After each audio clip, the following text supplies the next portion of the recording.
Because you are the head of the home does not mean you must earn the most money. There's nowhere in the Bible that suggests you must be richer than your wife. Nowhere. You should be a provider, not necessarily the richest. And take family decisions that are good for the family. If your woman has a great job that will change your family's life, reconsider. What do you mean? Your wife becomes the president. Be the proud first husband of the federation. Amen, somebody. And marriage is a marathon. The fact that someone is earning more now does not mean things will not change. You know, I heard this from Mrs. Awoshika. It's ironic, I've never met her, but I really like the woman. She's solid, I tell you. And, you know, she talked about how for a long time it looked like she was having more money. Then somewhere along the line, the husband just got some very powerful oil deals. I think he's in charge of 1 or 2 oil blocks. And just like that, she's more liquid than she is. See, let me tell you, if you make your marriage all about resources, you are setting a ticking time bomb, because people's fortunes can change like this. If you make your leadership as the man based on the fact that you earn more money, tomorrow, and God, they like surprise people. He likes to surprise people who never thought you would rise. The God of the Bible just is full of surprises like that. One windfall, one, just one, just one. Please, are you listening to me? So just have partnerships, and any rule you are putting in the house, make sure it is balanced. Make sure it is balanced. Make sure it is balanced. This is an option. I'm not saying it will work for everybody. But what if neither of you owned anything? It is our money. And even if I earn more, I add to the pile of family resources. It doesn't care how little your own contribution is. It is our money. Please rehearse it with me. Say our money. It's our cars. Rehearse it. Our money, our cars. You make sure your children have that mentality. It was not mommy that paid school fees. It was not daddy that paid school fees. We paid your fees. You will thank daddy. You will thank mommy. Listen, it might be sweet and sweeting for you because you don't want any more money. When the wheels turn around, that's when you will remember submission. The money that you earned, come and bring it. Is that what you did? Anyway, different strokes for different folks. I'm not really bent on that. Family dynamics are different, but that's just a consideration. It's easier to fall into temptation when someone close to you has fallen also.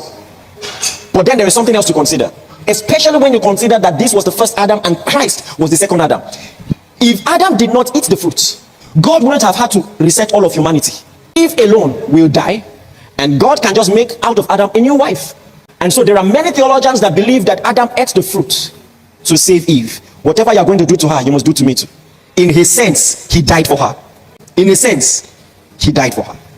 And whilst you might want to vacillate about that opinion, I think it makes a compelling case.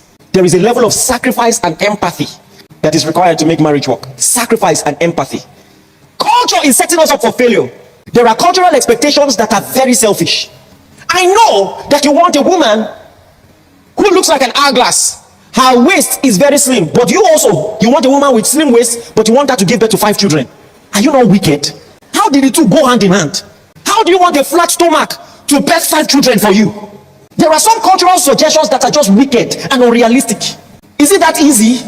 We have created men of fickle interests. Any small thing, and she's not really aesthetically pleasing. It's your fault. She carried your children. Wake up. And we need more real men, more considerate men. That listen, that body you like, that made you ask her out, it will change. When she breastfeeds your children, she will not look the same. It may not even feel the same. Do you know what it means? Oh my God, you only need to be in a labor room to have a new profound respect for women. You see, you can read it in biology textbooks. It's not the same. You have to witness it. You just have to witness it. And the biology of women is very, very interesting. It's very scary. Don't worry, I'm sure they're okay. There might be a woman seated beside you. As she's seated beside you, another human being is growing inside her. Do you know how phenomenal that is? And the level of hormonal changes she has to deal with. Be considerate. Be empathetic. And it doesn't only apply to women also. It applies to men. Men carry burdens that will be difficult for women to understand. He can carry 10,000 burdens. Things that he cannot even explain to you.